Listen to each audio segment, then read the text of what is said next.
Hey guys, how are you all doing? I'm doing good. You're watching me on Sheeru's Dining. இன்றைக்கி நம்ம ஒரு Korean recipe தான் பார்க்க போகிறோம். உங்களுக்காக ஒரு சூப்பரான கொரியன் ரெசிபி தான் நான் இன்றைக்கி வீடியோவில் எடுத்துகிட்டு வந்திருக்கேன். இந்த ரெசிபியோட நேம் பார்த்திங்கன்னா பட்டர் கார்லிக் ஃப்ரைட் ஷ்ரிம்ப். நல்லா ஃப்ரை பண்ணி நம்ம அதுக்கப்புறமா கார்லிக் அண்ட் பட்டர் யூஸ் பண்ணி சீசன் பண்ண போகிறோம். இந்த ரெசிபிக்கு நான் எக்ஸாக்டாக 1 கிலோகிராம் ப்ரான்ஸ் எடுத்திருக்கேன். எல்லாமே பெரிய சைஸ் ப்ரான்ஸ் தான். இது வந்து காசிமேடி ஃபிஷ் மார்க்கெட்டில் வாங்கினது. அந்த வீடியோ விளாக் கூட நான் போட்டிருக்கேன். பார்க்காதவங்களுக்கு டிஸ்கிரிப்ஷனில் லிங்க் கொடுக்குறேன், போய் செக் அவுட் பண்ணி பாருங்கள். அண்ட் ஆல்சோ எல்லாருக்கும் ரொம்ப ரொம்ப தேங்க்ஸ். அந்த வீடியோக்கு நல்லாவே ரெஸ்பான்ஸ் வந்திருக்கு, ரொம்ப thanks. So coming back to the recipe, first நம்ம ப்ரானை செப்பரேட்டாக டீப் ஃப்ரை பண்ண போகிறோம். அதுக்கு ஃபஸ்ட்டு மேரினேட் பண்ணிக்கலாம். நான் 1 kg ப்ரானுக்கு 1.5 tablespoon ginger garlic paste, அப்புறம் மிளகுத்தூள் ஒரு 1/2 டேபிள் ஸ்பூன் அளவுக்கு பெப்பர் பவுடர், அதுக்கப்புறம் சால்ட் கொஞ்சம் கம்மியாக எடுத்துக்கோங்க. நம்ம சோய் சாஸ்லாம் ஆட் பண்ணுறோன்னா அதிகமாக எடுக்கக்கூடாது.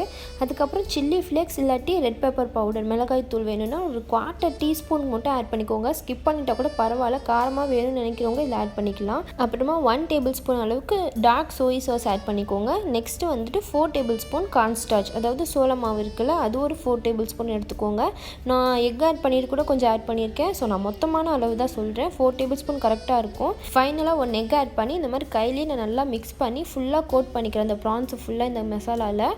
ஸோ 5 மினிட்ஸ்க்கு இருந்தால் போதும், ரொம்ப நேரம் இருக்கணும்னு அவசியம் இல்லை. நீங்கள் ப்ரான் எடுக்கும் போது நல்லா வாஷ் பண்ணிவிட்டு நல்லா ஸ்ட்ரெயின் பண்ணிக்கோங்க. இல்லாட்டி ஈரமாக இருந்துச்சுன்னா நீங்கள் அதிகமாக கார்ன்ஸ்டார்ச் ஆட் பண்ணுற மாதிரி இருக்கும். கொஞ்சம் லூஸாக இருக்கணும், ரொம்ப கெட்டியாகவும் இல்லாமல் ரொம்ப தண்ணியாகவும் இல்லாமல் பார்த்துக்கோங்க. நான் இப்போ இந்த ப்ரான்ஸ் மேலே நல்லா கோட் ஆகி கிறிஸ்பி லேயர் ஃபார்ம் பண்ணுறதுக்கு பிரெட் க்ரம்ஸும் ரெடி ஆகிடுச்சு. இப்போ டீப் ஃப்ரை பண்ணிடலாம். அதுக்கு நான் ஒரு அயன் கடாயை எடுத்துகிட்டு மீடியம் டு ஹை ஃப்ளேமில் வச்சுட்டு எந்த ஸ்மெல்லுமே வராத ரீஃபைன் சன்ஃப்ளவர் ஆயில் எடுத்துருக்கேன், டீப் ஃப்ரை பண்ணுறதுக்கு தேவையான அளவுக்கு.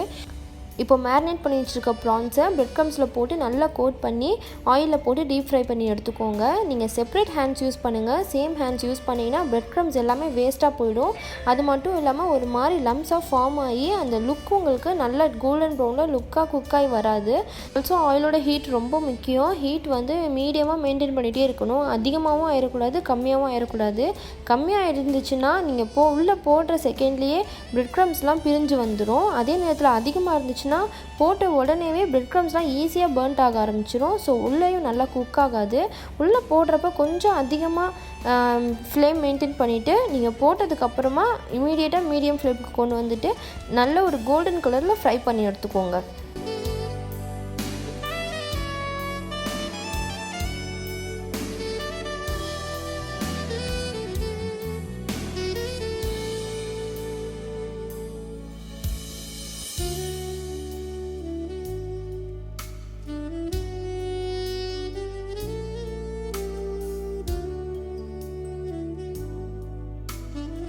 ஸோ இதே மாதிரி என்னோடய 1 kg நான் மேரினேட் பண்ணி வச்சுருக்கேன் எல்லா ப்ரான்ஸையுமே அழகான கோல்டன் கலரில் நல்லா ஃப்ரை பண்ணி கிறிஸ்பியாக ஃப்ரை பண்ணி எடுத்துக்கிட்டேன். பேட்சஸாக செப்பரேட் பண்ணி போட்டு.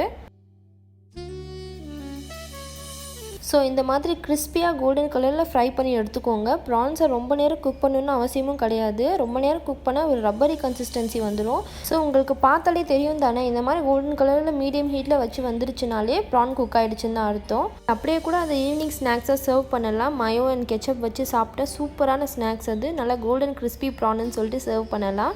ஸோ இப்போ நம்ம வந்துட்டு பட்டர் அண்ட் கார்லிக் போட்டு நம்ம ஃப்ரை பண்ண ப்ரானை டாஸ் பண்ணிடலாம். அதுக்கு நான் ஒரு ஸ்கில்லட் வந்து மீடியம் ஹீட்டில் வச்சுட்டு 1 டேபிள் ஸ்பூன் செசமி சீட்ஸ் இருக்குல்ல, வெள்ளை எள்ளு, அது 1 டேபிள் ஸ்பூன் ஆட் பண்ணி ட்ரை ரோஸ்ட் பண்ணிக்கிறேன். நீங்கள் எல்லோ கலரில் ஆற வரைக்கும் ரோஸ்ட் பண்ணால் போதும். அது வெடிச்சு வரும்போது எல்லோ கலரில் சேஞ்ச் ஆகிடும். உடனே ட்ரான்ஸ்ஃபர் பண்ணிடுங்க ஒரு பவுலில். ரொம்ப நேரம் போட்டால் பர்ன்ட் ஆயிரும். ஸோ இப்போ அந்த ஸ்கில்லட்லேயே நான் பட்டர் இருக்குல்ல, அதில் ஒரு 4 டேபிள் ஸ்பூன் அளவுக்கு மெல்டட் பட்டர் ஆட் பண்ணிக்கோங்க.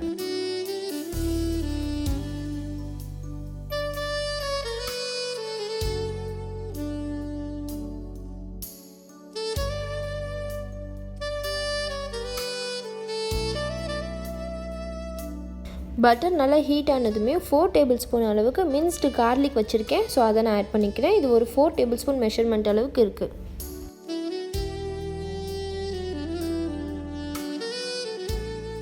ஸோ அந்த பட்டரில் வந்துட்டு கார்லிக் வந்துட்டு லைட்டாக சாட்டே ஆனால் போதும், ரொம்ப நேரம் சாட்டே ஆகி அது மொறு மொறுலாம் ஆகிடக்கூடாது. அந்த ஃப்ளேவர் ஜஸ்ட் இன்ஃப்யூஸ் ஆனால் போதும். இது இப்படி சாட்டே ஆகும்போது ஒரு ஸ்மெல் வரும் பாருங்கள், அவ்வளோ சூப்பராக இருக்கும். ஸோ அது வந்துட்டு அது கொஞ்சம் ராவாக இருக்கும்போது தான் ஸ்மெல் வரும். நீங்கள் ரொம்ப சாட்டே பண்ணிட்டீங்கன்னா அதோட ஸ்மெல் சுத்தமாக காணாமல் போயிடும். ஸோ ரொம்ப சாட்டே பண்ணிடாதீங்க. இப்போ வந்துட்டு ஒரு 2 க்ரீன் சில்லி ஒரு ரெட் சில்லி வாட் எவர் நீங்கள் உங்களுக்கு எது பிடிக்குமோ அதை ஆட் பண்ணிக்கோங்க இதுலேயே. ஸோ இப்போ வந்துட்டு நான் வந்து ஸ்கொயர் ஷேப்பில் கட் பண்ணி வச்சுருக்கேன் ஆனியன்ஸ், ரெட் ஆனியன்ஸ் கட் பண்ணி வச்சுருக்கேன். நீங்கள் ஆனியன்ஸ் ஆட் பண்ணி கூட செய்யலாம், ஆட் பண்ணாமல் கூட செய்யலாம். இதில் நம்மளுக்கு வேணுங்கிற வெஜிடபிள்ஸ், அதாவது நம்ம சில்லி ஸ்டைலில் நம்ம செய்யும்போது என்னென்ன வெஜ்ஜிஸ்லாம் யூஸ் பண்ணுவோமோ அது வேணுங்கிறத நீங்கள் ஆட் பண்ணிக்கலாம். இல்லாட்டி ஸ்கிப் கூட பண்ணிவிட்டு வெறும் மசாலா ஆட் பண்ணி டாஸ் பண்ணி எடுத்துட்டால் கூட சூப்பராக தான் இருக்கும். ஸோ இப்போ வந்துட்டு நான் இன்னும் கொஞ்சம் கிரேவியாக வரணுங்கிறதுக்காக நான் ஆனியன்ஸ் ஆட் பண்ணிவிட்டு அது லைட்டாக கலர் சேஞ்ச் ஆனதுமே க்ரீன் கேப்சிகம் வந்துட்டு அதே மாதிரி ஸ்கொயர் ஷேப்ஸில் நான் கட் பண்ணி வச்சுருக்கேன். ஸோ அதையும் ஆட் பண்ணி லைட்டாக சாட்டே பண்ணிக்கிறேன். கேப்சிகம் நல்லா சாட்டே ஆகிடுச்சுன்னா இந்த மாதிரி பிரைட் க்ரீன் கலரில் கலர் சேஞ்ச் ஆகிடும். ஸோ இந்த டைமில் 1 by 1 சாஸஸ் ஆட் பண்ணிக்கலாம். First 2 tablespoon dark soy sauce add பண்ணிக்கிறேன். அதுக்கப்புறமா 2 tablespoon tomato sauce add பண்ணிக்கிறேன். And then 2 tablespoon white vinegar add பண்ணிக்கிறேன்.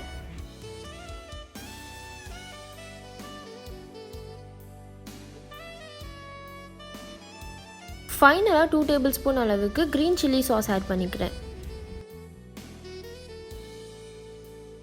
இந்த சாஸஸ்லாம் ஆட் பண்ணிவிட்டு நல்லா மீடியம் ஃப்ளேம்லேயே வச்சுட்டு நல்லா மிக்ஸ் பண்ணி விட்டுக்கோங்க. இன் பிட்வீனில் நான் ஸ்ப்ரிங் ஆனியன் இருக்குல்ல, அதை நல்லா ஃபைனாக சாப் பண்ணி வச்சுருக்கேன் அந்த ஆனியன் பார்ட்டோடு சேர்த்து. ஸோ அதை வந்துட்டு நான் ஸ்ப்ரிங்கிள் பண்ணி விட்டுக்கிறேன் ஒரு 2 டேபிள் ஸ்பூனுக்கு. இதை போட்டுட்டு சும்மா லைட்டாக மிக்ஸ் பண்ணால் போதும். இதெல்லாம் ரொம்ப சாட்டே ஆகணுன்ற அவசியம்லாம் கிடையாது. உங்களுக்கு ட்ரையாக வேணும்னா இந்த ஸ்டேஜில் நம்ம ஃப்ரை பண்ணி வச்சுருக்க ப்ரான்ஸ் இதில் ஆட் பண்ணிட்டு ஒரு மிக்ஸ் கொடுத்திங்கன்னா ரெடி ஆகிடும். எனக்கு கொஞ்சம் கிரேவியாக வேணுங்கிறதுனால நான் ஒரு 1.5 டேபிள் ஸ்பூன் கார்ன் ஸ்டார்ச் இருக்குல்ல, சோள மாவு, அதை வாட்டரில் டைல்யூட் பண்ணிவிட்டு இதில் ஆட் பண்ணிக்கிறேன்.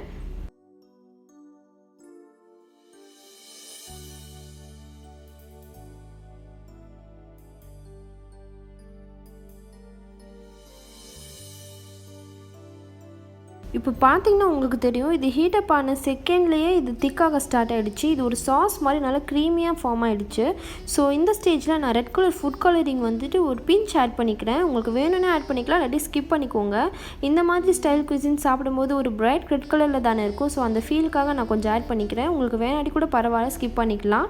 இதை ஆட் பண்ணிவிட்டு இந்த நல்லா க்ரீமியாக நல்லா திக்காக ஃபார்ம் ஆனதுக்கப்புறமா நம்ம நல்லா கோல்டன் கலரில் ஃப்ரை பண்ணி வச்சுருக்க ப்ரான்ஸ் இருக்குல்ல, இதை ஆட் பண்ணி நல்லா மிக்ஸ் பண்ணி விட்டுக்கிறேன்.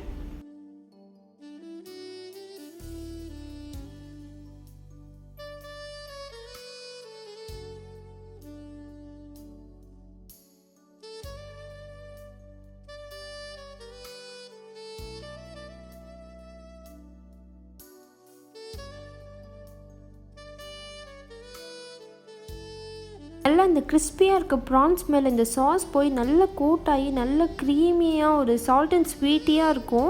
சூப்பராக இருக்கும் இந்த ரெசிபி. ஸோ நம்ம கொரியன் ரெசிபினாலே நம்மளுக்கு வந்துட்டு செசமி சீட்ஸ் இல்லாமல் நம்ம இந்த ரெசிபியை பார்க்கவே முடியாது. ஸோ நான் முன்னாடியே சொன்ன மாதிரி ரோஸ்ட் பண்ணி வச்சுருந்தேன் இந்த ஒயிட் செசமி சீட்ஸ் இருக்குல்ல, வெள்ளை எள்ளு, அதை வந்துட்டு இது மேலே ஸ்ப்ரிங்கிள் பண்ணி விட்டுக்கிறேன். அண்ட் ஆல்சோ அந்த க்ரீன் ஆனியன்ஸோட க்ரீன்ஸ் இருக்குல்ல, ஸோ அதையும் நான் வந்துட்டு இது மேலே ஸ்ப்ரிங்கிள் பண்ணி விட்டுக்கிறேன். அவ்வளோதான், இந்த ரெசிபி முடிஞ்சிடுச்சு. சூப்பராக நம்மளுக்கு வந்திருக்கு. நல்லா வாசமாக நம்ம இந்த கொரியன் ரெஸ்டாரண்ட்ஸ்க்கெலாம் போனால் ஒரு ஃப்ளேவரோட ஒரு எரோமேட்டிக்காக இருக்கும்ல, ஸோ அது மாதிரி நம்மளுக்கு சூப்பராக நம்மளோட butter garlic fried shrimp ready ஆயிடுச்சு.